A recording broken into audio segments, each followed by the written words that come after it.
Those of you that remember me from previous years may begin to get the impression that I like speaking about gloomy topics. Once again, the topic of my talk tonight is going to be the period of time we find ourselves in, this period of mourning, and the climax of this period, which is Tisha B'Av. It's not a very happy subject. And it seems that every year I speak about the same thing. And it's only because the calendar works out as such, that whenever Rabbi Binz goes away, then it's the 3 weeks. And I like to speak about timely topics. So that's going to be the topic of tonight's discussion, trying to get maybe a new insight into the meaning of Tisha B'Av and how it relates to us. In the secular world, I don't think any attention is given to when specific events occur. Maybe there are some superstitious people, but people that are not superstitious don't give any significance, any credibility to the time in which specific events occur. Let's take an example. In this country, one of the many days that are observed are the days that commemorate the birthdays of two of the greatest of the American presidents. George Washington's birthday and Abraham Lincoln's birthday. I don't know, maybe everyone here does know when Washington's birthday is and when Lincoln's is. But if you ask the kids, no one will be able to tell you. Why? Because when we were growing up, there were two separate days. Lincoln's birthday was February 12th, and Washington was on February 22nd. The fact that they're both in February, is there any significance to that? I don't think anyone attributes any significance. The fact that it worked out like that, statistically, well, it's 1 in 12. Not exactly 1 in 12, because February is a short month. There's only 28 days. The others are 31, but it's almost 1 in 12. Those odds aren't so tremendous that it shouldn't have worked out like that. But the fact that it was in February has no real significance. It could have been any time. And that's why, since it has no significance, that's why they were able to take those 2 days and combine them, and selfishly so, instead of commemorating their birthdays, we have another holiday. We have a President's Weekend. We turned it into a holiday weekend, and now we can enjoy another holiday weekend. In Judaism, we would never do such a thing. Time has tremendous significance, and the day on which something occurs has tremendous meaning. And we pay careful attention not only to the month in which something occurs, but also to the day, and sometimes even to the hour in which events occur.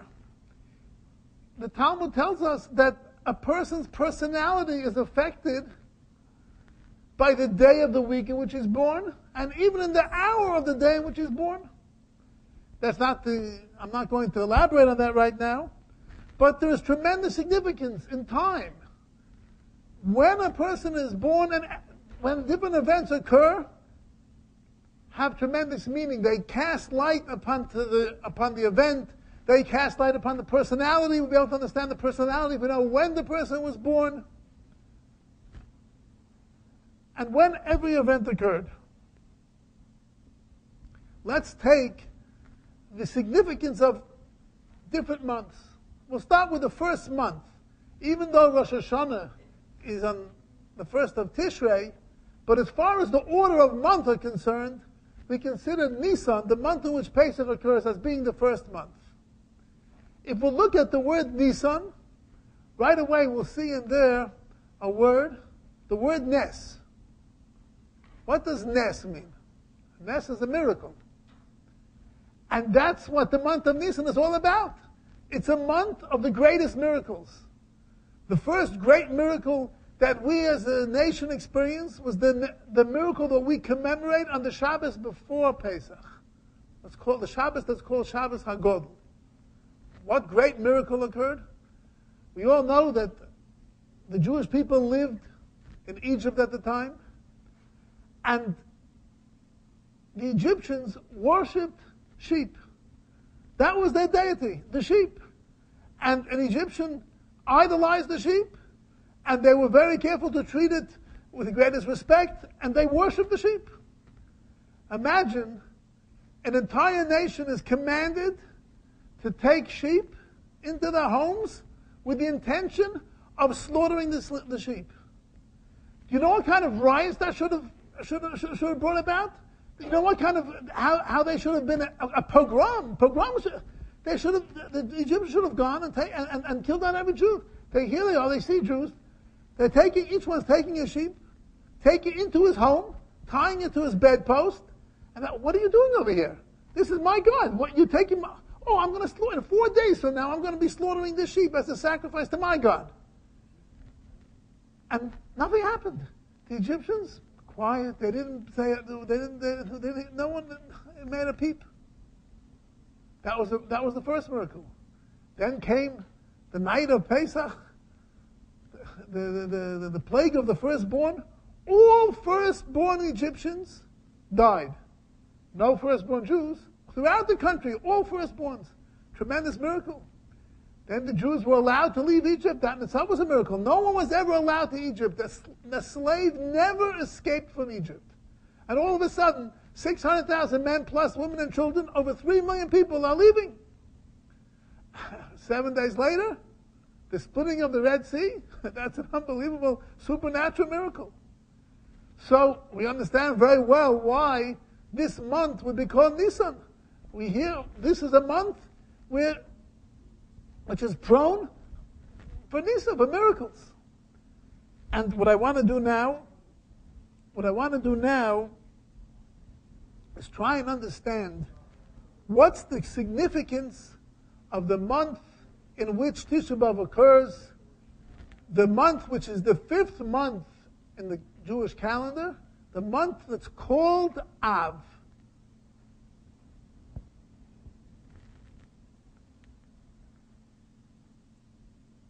We know that not only does the time in which an event occurs tell us something about the event, but also the time in which it occurs as in relation to where it comes out as far as the reading of the Torah is concerned. We have a Torah, 5 books of Moses, that are divided up into 53 portions.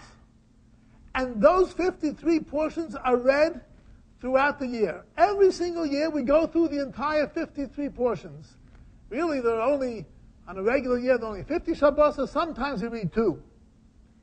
And we know that by looking into the portion of the week, many times we can see how different events that occur, and even now, are alluded to in the weekly portion.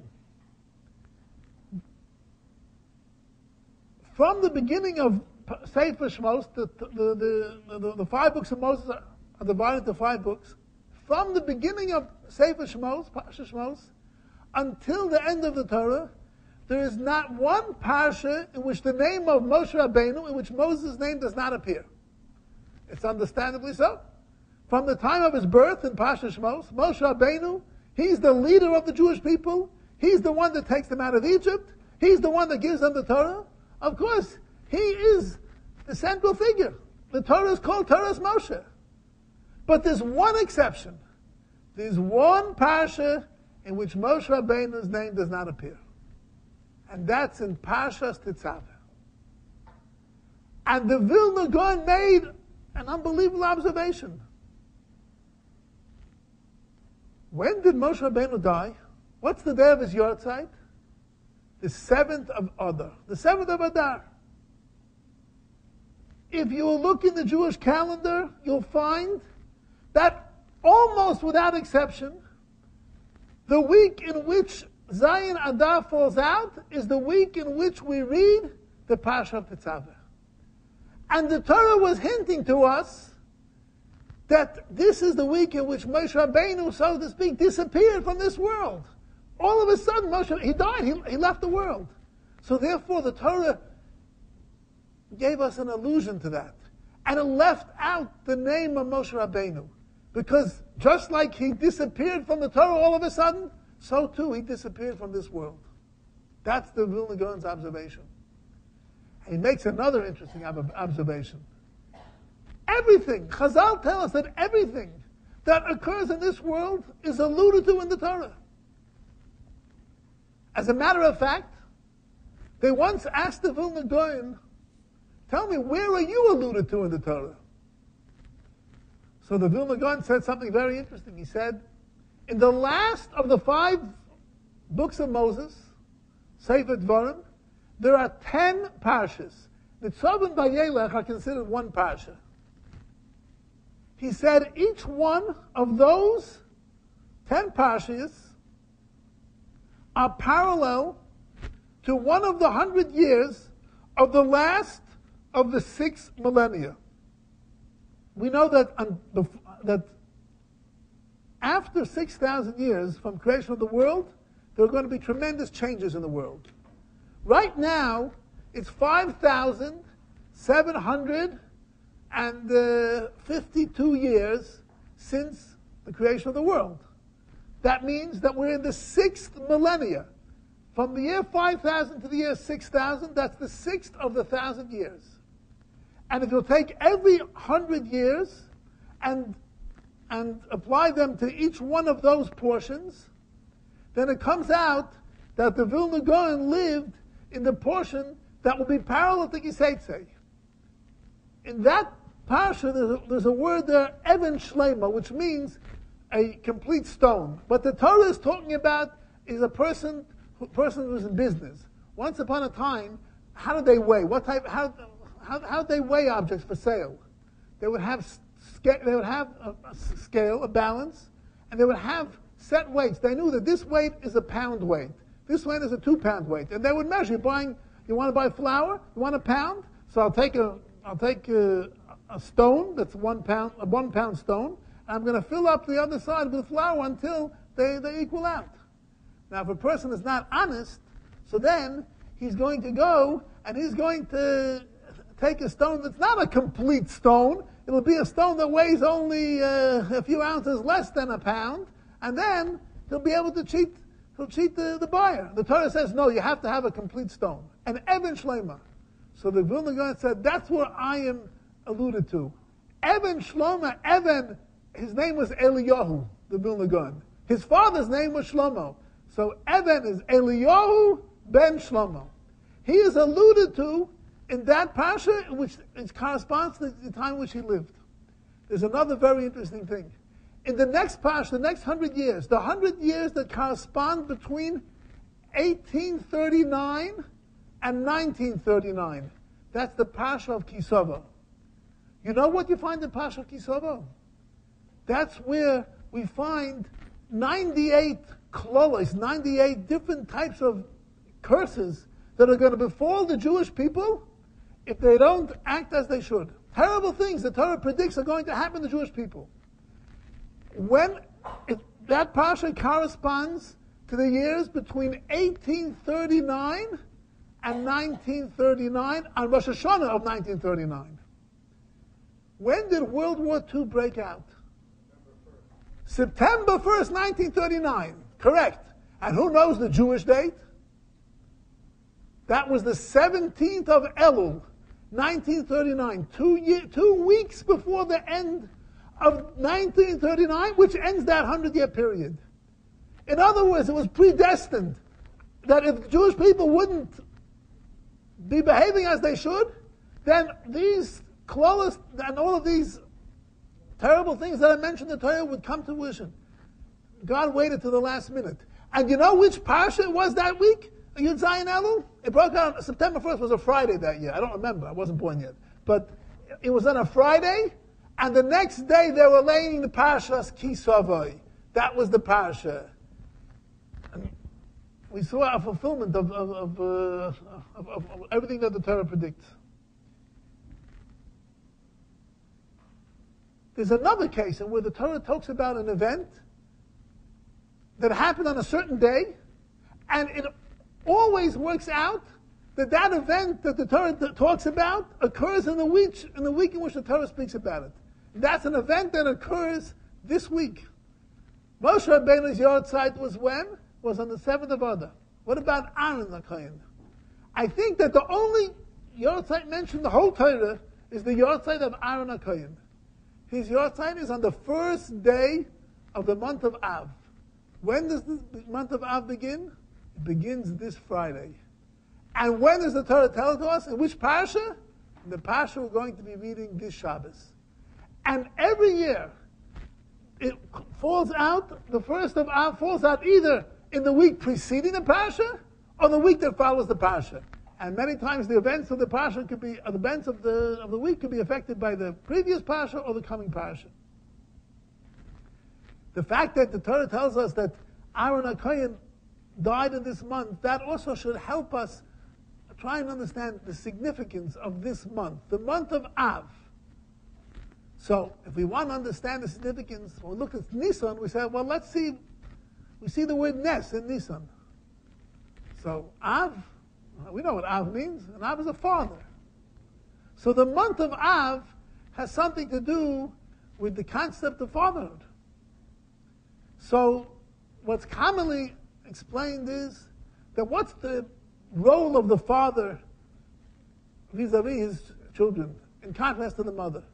The father, ideally, is the disciplinarian. And it's in the month of Av in which we find that many, many tragedies have befallen the Jewish people, and God has disciplined us in this month. That's a commonly accepted explanation as to why this month is called Av. It's a month in which this is the worst month of the year. The month in which, throughout the history of Jewish people, beginning in the Midbar when the spies came back and they cried on the night of the 9th of Av, and then God said, I'm going to make this a day of crying throughout the generations. And subsequently, the first temple was destroyed on that day. And the second temple, and the great city of Beitar was destroyed. The Mishnah enumerates 5 terrible things that occurred on Tisha B'Av. And the truth of the matter is, students of history know that World War II was really a continuation of World War I. And World War I began with the assassination of I forgot who was the German, it was the German, what? Ferdinand, and that event also occurred on Tisha B'Av. That's what set everything into motion. That's what got Germany to start World War I, and World War II was really only a means of trying to get back what they lost in World War I and try to retaliate. So Tisha B'Av is a day in which tragedy before the Jewish people. We're being disciplined. But I want to look at it from a different perspective. In the Hebrew language, there are 22 different letters that are means of represent different sounds that a person can make when he's speaking. And the different letters are divided into 5 different groups, each group being determined by the part of the person's mouth that makes those sounds. When a person speaks, so he uses all different types of sounds. For some he uses his lips, for some he uses his tongue, for some sounds are guttural. I'll give an example. There's one group of letters in the Hebrew language. We make a bump, Beis, Vav, Mem, and Pei. A Beis, B, we'll take the Mem, M, P. These are all sounds that are made by the lips. The Vav is also considered one of them. The Vav is not totally made by the lips. V, you use your teeth with your bottom lip. That's the way we pronounce it. But Taimanim, the Yemenite Jews who probably have the proper way to pronounce the Hebrew language, you know how they pronounce the Vav? W, not V. And the way they pronounce it, then it's also made by the lips. That's why the Ashkenazi Jews, when something bad, I say, oy vey, oy vey. by the Taim, they say, why? This expression of Vai is written in Hebrew with Vavs, Vav, Yud. The question is only how you pronounce that. So the Ashkenazi pronounces Vai, Oy, Vai, Oy, Vai. And the Taim say, why? There's another group of letters. And that's the guttural letters. Letters which represent sounds that are produced by the throat. In that group you have the Aleph, the Ches, the Hey, the Ayin, and maybe the Reish also. In America the Reish is not a guttural sound. We say Reish like the Israelis do, that it is a guttural sound. But the first four, Aleph, Ah, Ha, Ha, Ah, those are all guttural sounds.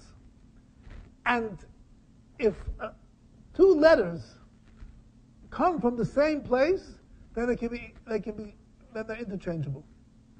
So, if I have the word Av, I can change the Aleph for a Hey because they're from the same grouping, and I can get the word Hav. And what does the word Hav mean? The word Hav means to give. So, I see over here, there must be something to do, a connection between the month of Av and giving. Well, first, let's look at the connection between a father and giving. That's what a father is all about. The father is constantly giving to his children. That's what it is.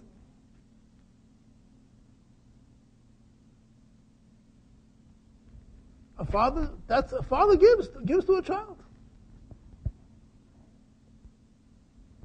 The fact that a father gives to a child, that's a natural thing. It's a natural thing. All fathers give to their children. If a father doesn't, then there's something wrong. That's a natural desire that a person has to give to his children. Why? Because a person's child is really an extension of himself. It's like giving to yourself. When you give to your child, you're not giving something to someone else. You're giving to yourself. Because your child is really an extension of yourself. By nature, does a person give to other people? What's the human nature? Is human nature such that a person naturally gives or he takes?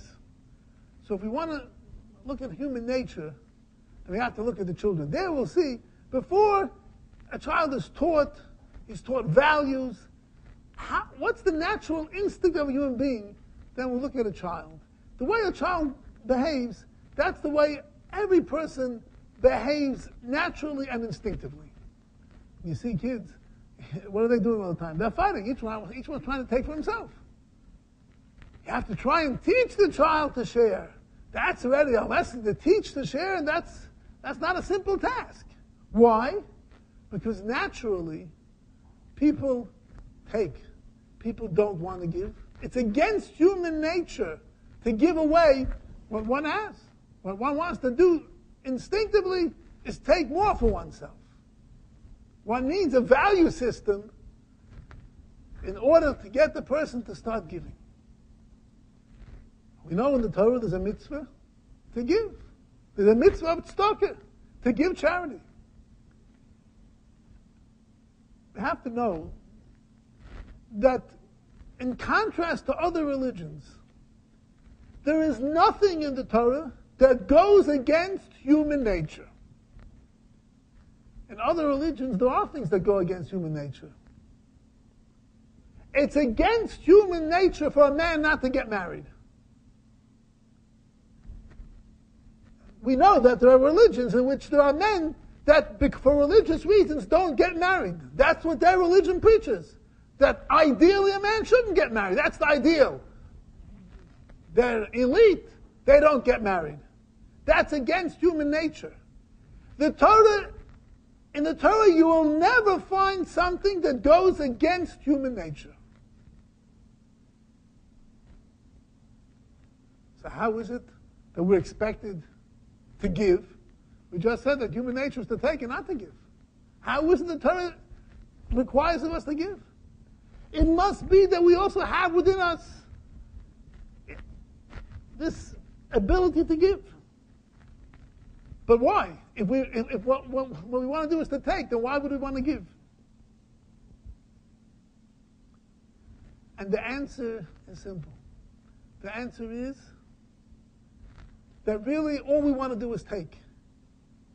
But there's a form of taking which is accomplished by giving.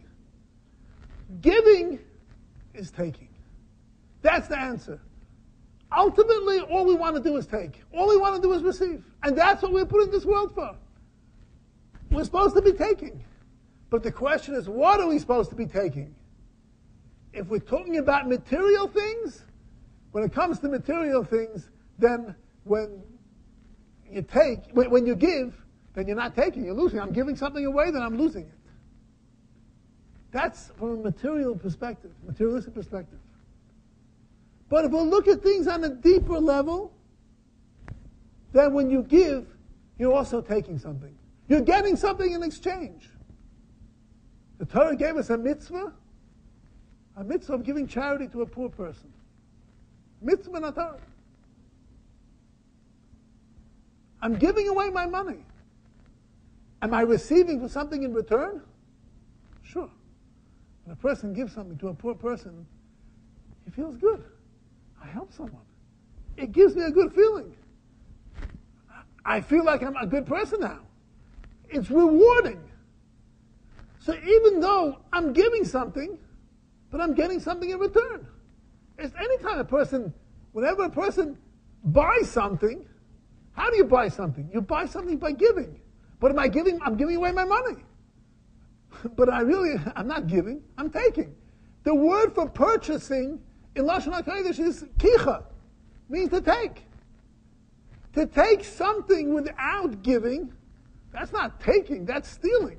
If you take something without giving, you give something, and that's how you take it. You get it something in return. That's how you take. When a person is buying, he's taking something for himself. But how is he taking? He's taking by giving. So if a person is giving charity, he's giving away some money, but he's exchanging that. He's feeling good about himself. But Chazal tell us that besides the mitzvah of tzedakah, there's also a mitzvah of gemilas chasodim. That means doing kind deeds, one with another. And gemilas chasodim, Chazal say, is greater than tzedakah. Being benevolent is greater than giving charity. Why? And Chazal point out there are a few ways in which it's greater. First of all, charity, you can only give charity to a poor person. You can't give charity to a rich person, that's not charity. But to be benevolent, to do an act of kindness with someone else, that can be with anyone. It can be with the wealthiest person in the world. Even just giving a hello to a very wealthy person can be an act of kindness. He may be very wealthy, but he may be very lonely. That could very well be. And you give him a nice good morning, that's an act of kindness. You're giving. So, we see that there's a mitzvah to give a rich man as well. Now, why should I give the person a nice good morning? According to what we're saying, there's no such thing as giving without receiving. A person, to give without receiving is against human nature. I have to be able to receive something. It doesn't necessarily mean I'm going to be receiving something material. If I go to the store, I give my money, I'm getting something material in return. Do we pay for things which are not material as well? People give money to experience, people for entertainment. That's not for something which is an object, but that's also something which is real. But a person can be nice to someone else. A person can give of his time, just to give of your own time. I know there's a person that's lonely. I'm going to give him my precious time. Maybe it's an elderly person, maybe someone who's bedridden. A mitzvah of bikar chaylim, to visit the sick. What do you mean? Time is very precious. It could be time as money I'm taking off my job, or even if my free time, I'm taking off of my time. I'm giving of my time. But there as well, I'm getting something in return. What am I getting in return? I'm connecting with the other person. And that's also something which a human being finds rewarding. A person wants to be connected with other people. So, we're saying that of course, human nature is such to take. But there are different ways of taking. And one way of taking is by giving. And that's the loftier type of taking. Have, we said, means to give. When there's a relationship of love between two people, what brings about that relationship? So people assume that when you receive something from someone, then that makes me love them. By receiving, you love. Rav Dessler points out that the true love doesn't come as a result of receiving. You don't love someone really because you got from them, but only when you give to them. And if you look at the word for love in Lashon HaKodesh, ahava, then the two middle letters spell out have, to give. And he demonstrates it with an incident that he witnessed. He said there was a young couple before World War I that had one child. And this child was the apple of their eye. They lived for the child. And as a result of the war, the parents got split up, as happens during war, and the child ended up with the father. And they spent 3 or 4 years together, the father and the son, until they were able to be reunited when the war ended. He said, usually the connection that exists between a mother and a child, the bond is usually much greater than the bond between a father and a child. And in this case, it was the other way around. The bond that existed between the father and the son was greater than that was between the mother and the son. Something which is not natural. He said, why? Because who was taking care of the child? Who invested energy into that child for those 3 or 4 years? It was the father. Because the father took care of the child and put all of his energy into the child and the mother didn't, therefore the bond between them was greater than the bond between the mother. The mother kept on wanting to see this boy who already became a grown boy. She wanted back her baby. Because that's how she related to him. She put her energy into the child when he was a baby. That was her connection was with her son as a baby. Now he was grown, and there was a gap, and she was never able to compensate for that gap. Aaron HaKohen, he leaves this world on the 1st of Av. And Aaron HaKohen also, he had this trait of personality. He was able to take as a means of by means of giving. Aaron HaKohen was Moshe Rabbeinu's older brother. When God told Moshe Rabbeinu that He wants him to be the redeemer of the Jewish people, he was in Midian at the time. Moshe Rabbeinu, he had to escape. He was hiding, and Moshe Rabbeinu saw the burning bush, and God appears to him and tells him, now it's time for you to go back to Egypt and take out the Jewish people. And Moshe Rabbeinu was very reluctant to do so. Why? He said, what do you mean? I have an older brother. How's my older brother going to feel if I, the younger brother, are going to become the leader and the king of the Jewish people? How's he going to feel? So what does God tell him? Don't worry. Aaron HaKohen is going to be very happy for you. When he comes to meet you, he's going to be overjoyed over the fact that you are the one that were chosen. And that's indeed what happened. By human nature, Aaron HaKohen should have felt very slighted, very uncomfortable. What do you mean? My younger brother, my little brother, he's becoming the king and the leader? And why was I surprised? And he was a great man, Aaron HaKohen. He was giving up something over there. No, he overlooked it. Not only did he overlook it, he was happy for him. But he received something. You know what he received? His giving, his sacrifice. He didn't lose by giving up his claim to the leadership of the Jewish people. You know what he got for it? Chazal say he got the Urim V'Tumim, he became the Kohen Gadol. And that's maybe the connection between Aaron HaKohen's dying on the first day of the month of Av, because that's the message of Av. The message of Av, which we're saying, really saying Av, is that giving is really receiving. And that's the ultimate, that's the ideal way of receiving, of taking. We all want to take. The question is how. How do we want to take? Chazal are telling us, you know how we should be taking? We should be taking by giving. And we find this in the mitzvah of tzedakah. There's something very interesting.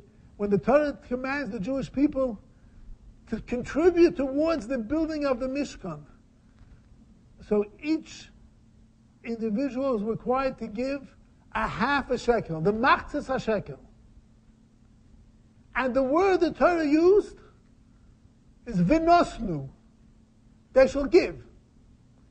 And the Baal HaTurim points out there's something very interesting about the word vinosnu. You can read it in both directions the same way. You start vinosnu, vav nun tav nun vav. In English it's called the palanderum. A word that you can read both directions the same way. Abba is the same thing. You read it backwards. Ima is the same thing. Why is it that vinosnu is written like that? So the Baal HaTurim says,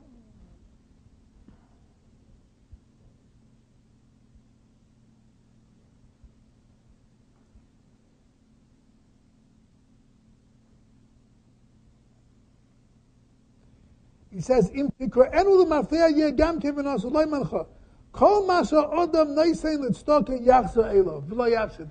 Whatever a person gives away to tzedakah, he's going to get back. That's why it's vinosnu. Vinosnu, you give out like that, read it backwards, it comes back to you, because that was talking about for the building of the mikdash. That's the concept of tzedakah. You're giving. We're saying that when a person gives tzedakah, so what does he get back?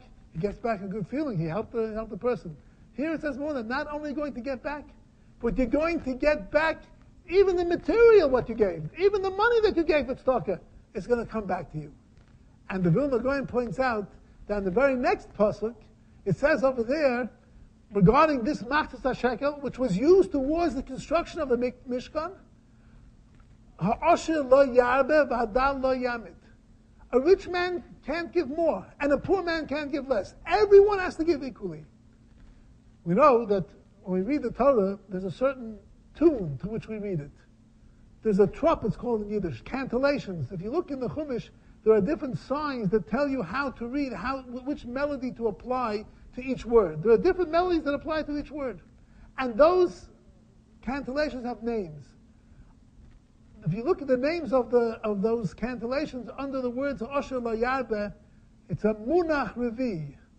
That's the name of those cantillations. The Vilna Gaon says that over here, the Torah hinted to us a halacha that it says in the Gemara. The Gemara says there's a mitzvah of tzedakah, and a person should give tzedakah. Let's say a person's very wealthy. He has hundreds of millions of dollars. How much should he give?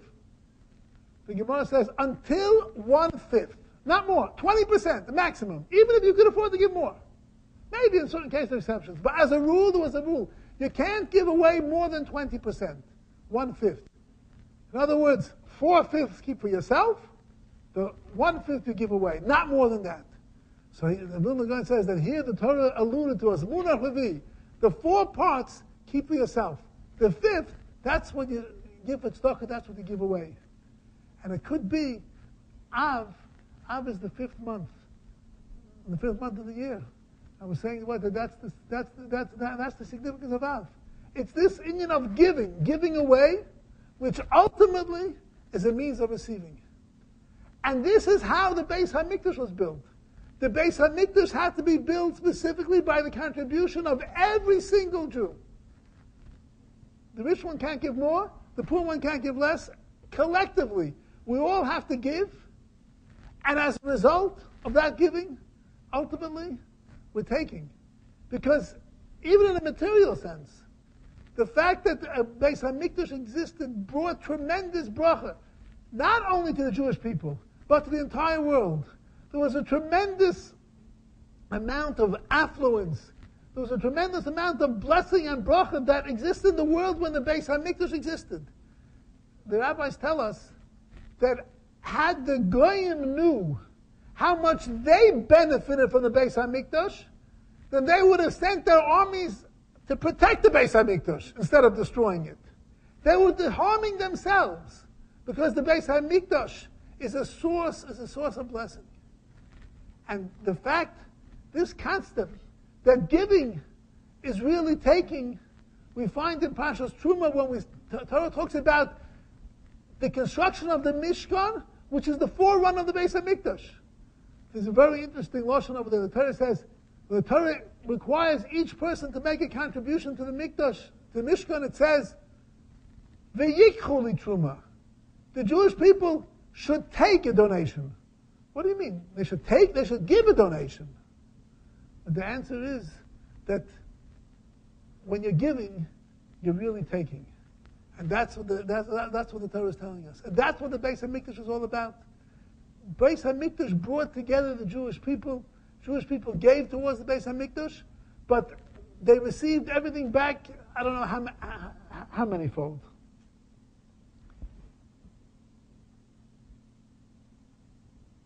We know why did we lose the Beis HaMikdash? We lost the Beis HaMikdash, the second Beis HaMikdash, second temple, because there was sinas chinam. There was lashon hara. People spoke bad one against the other. There was disparity. There was a lack of unity. Why? What does that mean? That means that people were selfish. Everyone was interested in doing one thing, in taking for themselves. That's the way a child takes. We're all expected to take. That's what it's all about. That's what we were put in this world for. The Gemara says that this world is like a wedding. And like a wedding, you try and grab as much as you can. So too, that's what we're meant to do in this world. Grab. But don't grab at the expense of someone else. Don't grab material things. Grab things that you can take with you. Grab things that they're going to remain yours.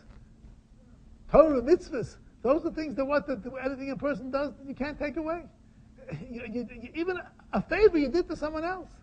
You connect with that other person. You develop a relationship with the other person. That you can't take away. If you grab someone else's belongings, so then someone will grab it from you. You grab from him.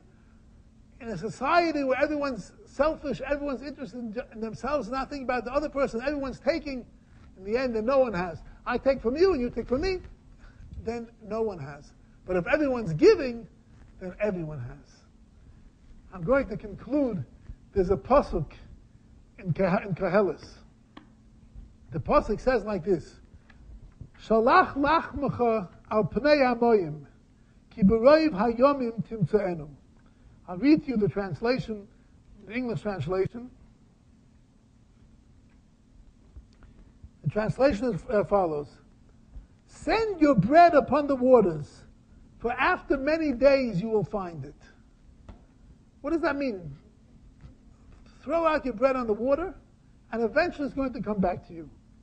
So Rashi explains, and Rashi says that this is what's meant. Rashi says, do a good deed, a benevolent act to a person that your heart's going to tell you you're never going to see him again. Do an act of kindness to someone that you think you're never going to see again. In other words, in a way where you don't expect to ever receive anything in return. And you know what's going to happen? Just like a person you throw out bread into the water in the ocean, you don't expect ever to see it again. You know what's going to happen? Days are going to come, and you're going to see that you're going to get paid back for it. The favor is going to come back to you. It may take many days, but the favor is going to come back to you. And Rashi demonstrates it, probably Chazal, with that which the Torah tells us about Yisroel. Yisroel had 7 daughters. When Moshe Rabbeinu escaped, he escaped from Paro, so he came to Midian.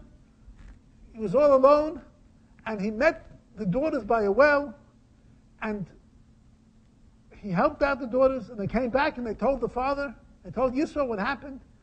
And Yisroel said, 1 second, why'd you leave him over there? Why don't you bring him to have a meal? So they went back and they invited him for a meal.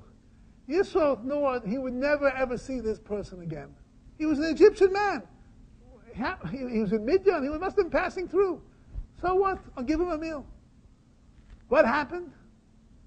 This man married one of his daughters. Yisroel had 7 daughters. That alone was a great thing. He married up one of his daughters. But not only that, as a means of marrying up his daughter to Moshe Rabbeinu, years later, Yisroel became a convert. And Yisroel's grandchildren, they sat in the Lishka Agos. That means they became from the greatest scholars of the Jewish people. All as a result of Yisroel, he did a favor. He did a favor for someone that he never expected to see again.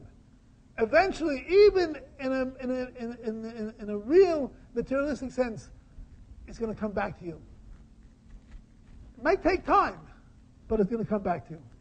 The favor you did for someone else is going to come back to you. It was just an incident in our community this past Friday. The pasuk, it sounds like that it's going to take a long time for you to get that favor come back to you. My daughter's running a day camp now in the summer. She has a friend that's staying with us. She's running it together. This friend, her family's in the mountains. And she wanted to go spend Shabbos with her family. So I needed to get her a ride to the mountains. I had one person here that I knew was going to the mountains. And his van, the back seat wasn't set up. His front seats were full. And he was trying to set it up, and it wasn't going. It was getting late, but he spent a lot of time putting that seat in its proper place in order to be able to give this girl a ride. He gave the girl a ride. When he comes up to the mountains, he meets his son in his bungalow colony, who was brought to the bungalow colony by the father of this girl. The father of this girl had gone to pick up his daughter from the bungalow colony. The son of the person from over here happened to have been waiting for his father to pick him up on the exit. His father hadn't come yet. He didn't know who he was. He didn't know who this boy was. The girl's father picked up this boy, and he went and brought the boy back to the bungalow colony. The father thought he was doing a favor, and he wasn't doing a favor to the girl. In the end, he was also doing himself a favor because his son got a ride back to the bungalow colony. So I saw now when it says in the pasuk, "Keep it Reiv Hayamim," it doesn't mean that it's going to necessarily take many days. It means eventually it'll surely come back. Sometimes it comes back right away. That's the message of this month. The message of this month of Av is the proper way in which to take. We're here to take. But the way to really take is by giving. Thank you. Well, so thanks, Rabbi Salomon. Thank you so much.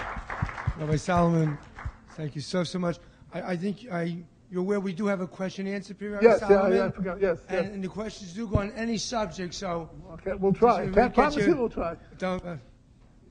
I just want to say, when I was a kid, they have a saying in English: "To give is to truly receive." Right? When I was a kid, I thought that you become a big shot.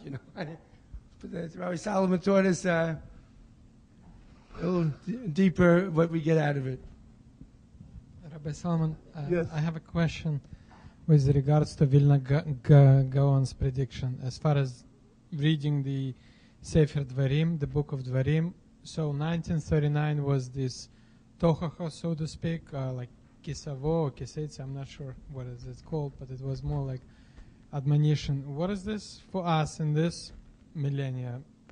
And what's in the next millennia, according to this book? According to this, you know what's in this millennia? Yeah. This millennia is the Tzavim Vayelach, which is the Pasha of Tshuva. And here we see, all of a sudden, after thousands of years, the great Tshuva movement. That's what's in this millennia. What about next millennia? That next millennia is Hazinu. By then, Mashiach will be... it's by the next 100 years.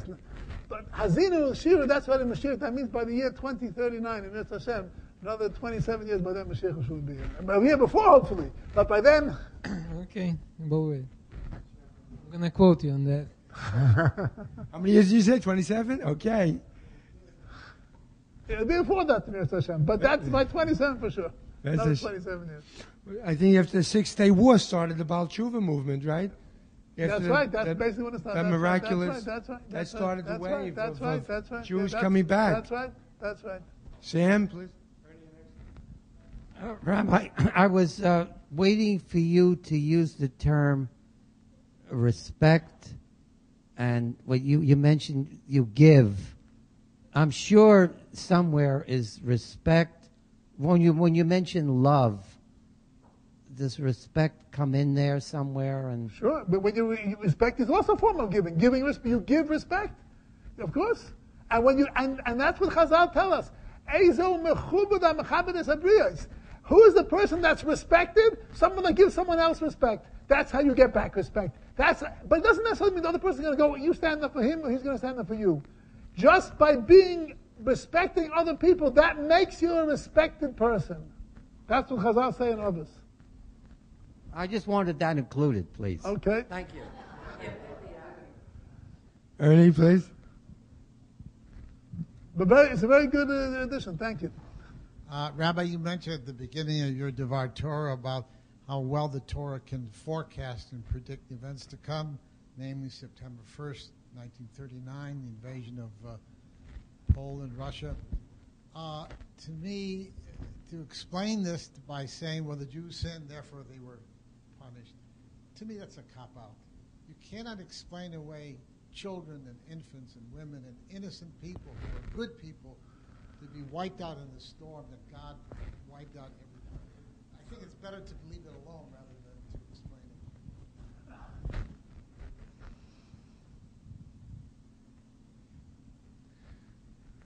Well, I'm going to Rabbi leave it alone. Salomon is a guest. I'm going to leave it alone. Rabbi Salomon, he's a humble guest. I'm more of an old timer here, Ernie. What should we say if the Torah tells us certain regions that cause such tragedies? Are we going to ignore what the Torah tells us? We can't be an ostrich. We're going to put our heads. The Torah gives us insights what causes these tragedies. That's a different question. Oh, that's a different question. But you sound like we should skirt the whole issue and not even. The Torah tells us. The Gemara tells us that the greatest tzaddikim are taken away as a result of the sins of the generation. They don't deserve it personally, but there's sacrifices that the Jewish people as an entirety are bringing. It's not because they themselves deserve it, but sometimes we have this concept that because they're such great people, then they're the sacrifices that atone for the entire Jewish people. They don't deserve it personally. It's to the contrary. But because they're so great, so then they are able to represent the entire Jewish people, and they're chosen. Rabbi Salomon, doesn't the Torah also say that sometimes little children Yes, definitely. and the sins of the parents Yes, because yes. because the children are extensions of the parents. So That's right. There are many things that we don't understand when we see things in a very limited scope. But if we have a concept of Gilgul. Many times people are not here in this world for the first time, and we don't know history. The Chavetz Chaim once said that if we would be able to go back a few hundred years in the history of our parents, grandparents, etc., there are many different events that we don't understand because we don't know history, would all of a sudden fall into place and we'd begin to understand. We have a very limited view of what's going on. Things, when they're taken in the context of past and history, so they assume a whole new different perspective. So we as human beings, that's part of our task to have faith in God and believe that whatever God has done is righteous, is the right thing, even though we at this point don't understand it. That's the Muslim code. Whatever God does is for the good. That's why Tisha B'Av eventually, from all the terrible tragedies that occur in Tisha B'Av, that's going to bring about the redemption. I just want to make two comments. I've heard a very interesting explanation, like how to understand that the tzaddikim being taken away. In electronics, especially in the olden times, there used to be a concept of a fuse, so to speak. So if there is a high voltage electricity comes, it's not that the whole refrigerator fails, so to speak. It's the fuse that's being knocked out. So the Jewish people have like greatest leaders, greatest scholars. They're like the fuses. They go first. So when God needs to punish like a generation, so to speak, or something, then the fuses are being taken out first. That obviously doesn't explain the Holocaust, but that a little bit explains the concept of taking away leaders that atone for our sins, so to speak. The second comment that I wanted to make that personally shocked me, if you read the book of Devarim at the very end, right before they enter the land of Israel, there is a series of blessings and there is a series of curses. And basically the whole nation stood in front of Eretz Yisroel right before they entered, and they said, okay, if we're going to do those things, you're going to be blessed, and there is a series of blessings, and everybody said, Amen. And then if you're going to do bad things, the nation should be cursed, and everybody said, Amen. In a way, it basically was like perpetual or like communal binding that took place, and everybody accepted it. So in a way, we're like in one big pot, so to speak, and if the nation overall does well, we are getting the blessing overall as a nation. If the nation overall sins, so to speak, and again, it's difficult to explain what it means, we are all together on it because we are together said Amen at that point in time, right before entering the land of Israel. So that in a way shocks me. That also explains why I could be responsible or I could be punished for somebody else, like doing something else as a Jew, because we are in the same pot, so to speak. So I just wanted to add my 20 cents. Excellent. Kol Yisrael are Avim Zelazeh. We all are responsible one for the other. We're all the same pot. Exactly. Excellent. And Ernie, as a military man, one soldier he can't say, I'm not following orders, mind your business, You can jeopardize. No, but one soldier can get a whole unit in a dangerous situation if he doesn't carry out his orders. So one guy, people in a boat, the old example, one guy starts drilling a hole to the boat, and the other people, hey, what are you doing? Mind your business. I'm sitting on my seat. My right? cabin. We're all going to go under. You drill a hole under your seat, we're all going, we're all sinking. So it's hard, Ernie, it is hard to verbalize the actual details, but general concept, I think that was a beautiful example that Ola gave us. Excellent, beautiful. I never heard of it. Excellent. Any questions on any other subject, this subject, any other subject? Louis? Well, it's not the same thing. If you could sort of explain, I'll give you 3 synapses, and then because you brought up a very interesting point. With you take your breadcrumbs, you throw it into the sea, or into the creek, or into a river, or they have. I'm just going to say what things have been said, and obviously some may be wrong or whatever. You're the master, so you tell me. You go on Passover perhaps, and you take you take bread, and you go on Passover, and you find a river or whatever, water or whatever, and you throw the bread in there. You're throwing away your chametz. You go on Rosh Hashanah or you go on Yom Kippur, and you're taking the bread and you're throwing bread into the stream, and you're doing brachas, and whatever, and that represents you throwing away your sins for that year, or for whether Rosh Hashanah or Yom Kippur, you're throwing away your sins by throwing away that. And now you bring an interesting point is when you're taking some bread and you're throwing it into the sea, you're actually taking something that may have whether you want to call it value or symbolic or whatever, and you're throwing it in there as a good deed, and it's going to come back to you. So there's 3 different relationships here. Which ones are true? Are they all true? They're probably all true. I don't know. I mean, is it just tradition? I know once in a while, even the yeshiva goes there once. I see down. I don't know the full story on which.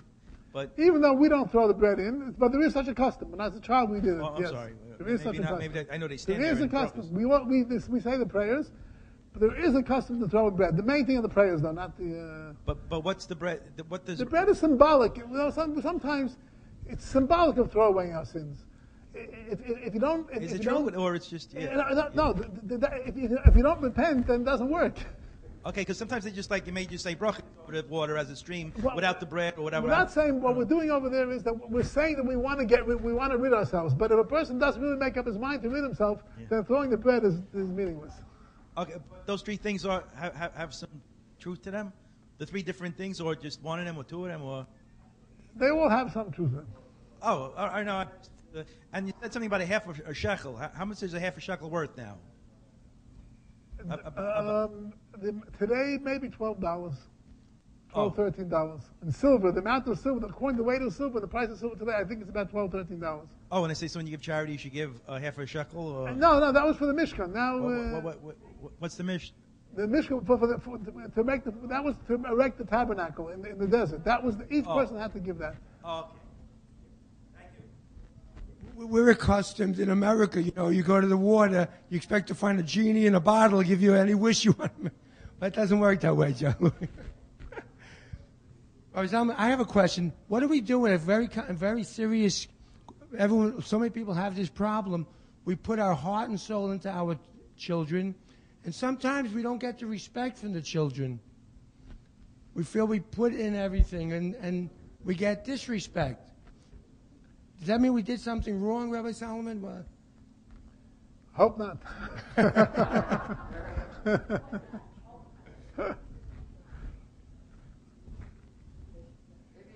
Barbara's here to back you up. If you're any this, she gets this question all the time, I'm sure.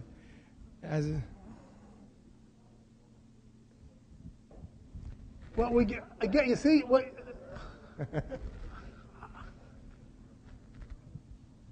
What we get back, what we definitely get back, is our connection to the child. The fact that we're connected to the child, that's what we get back. We don't. What you're talking about already is a materialistic benefit of respect. That's right. I overlooked that. We're expecting a return. That's correct. Right? Yes. What we get back is our connection to the child, and really, this is demonstrated. I forgot to say it in the course of my talk. There's an interesting halacha. The halacha baba machteres. What happens? This is the principle of self-defense. What happens if a person, God forbid, in the middle of the night, someone's breaking into his house? Is he allowed to go and take a gun and shoot that person? Someone's breaking into your house. You have a gun in the house. Are you allowed? I don't know what the secular law is. I don't want to take the court after this. According to Jewish law, someone's breaking into your house. I have a gun. If I want, I could shoot him. The Torah says, yes, you're allowed to shoot the person and to kill the person, and you're not a murderer. Why? Because it's self-defense. Because you have to assume that if the person is breaking into a house, then what's the natural reaction of the person, of the person in the house going to be? He's going to try to protect his property, and try to kill the intruder. That means that the intruder has in mind to fight back and kill you. Someone who's breaking into your house ultimately has in mind to kill you if he has to. Since he's coming to kill you, then someone is trying to kill you, then you're allowed to go and kill him before he kills you. That's the halacha in every case except for one exception. Except if it's a father breaking into his son's house. If a father breaks into his son's house, the son is not allowed to kill the father. Why? Because he can be sure that his father is not going to kill him. A father will never kill the son. But what if it's the opposite? What if it's the son that's breaking into the father's house? Then the father is allowed to kill the son? Because it could be the son would kill the father. That means that a father would never kill a son. But it's possible that a son would kill a father. And unfortunately, in the newspapers, they see both ways, unfortunately. But a father would not kill his own child. A child is capable of doing that. Here we see that the bond that's created by giving, the father's giving to the child. The father can't do that to the son. The son's been receiving all the time. No, he's still capable of doing it. The fact that the son is not giving back respect, unfortunately, that's many times the case today. There's no guarantee you're going to get back that respect.